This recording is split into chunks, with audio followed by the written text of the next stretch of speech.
Nsabimana Anicelate ngaha nyene imbirizi nkorera nyene muri société yo gusudira. Mu bisanzwe jewe umwuga narawukunze cane, ntabwo niyumviriye ibintu vy'uruvugo. Narabishimye cane nyene ndagenda kwiga, Imana ikiramfasha ndaronka ubumenyi nyene, ubu rero nukubikora njinyitse nkanure n'abagenzi banje.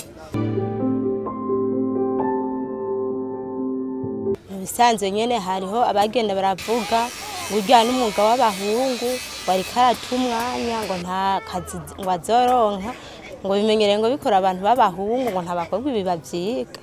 Nanje rero ndavumirira nyene ndagumako.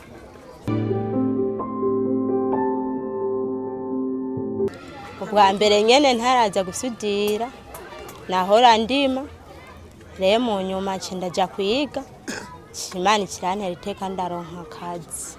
Mu bisanzwe nyene ntararonka akazi ko gusudira, narabura haraca nk'imisi nkabura nk'utuvuta two kwisiga, nkabura n'utundi nyene nayo mwanya ndi umukobwa, ariko ubu unye ico shaka ndakironka cane.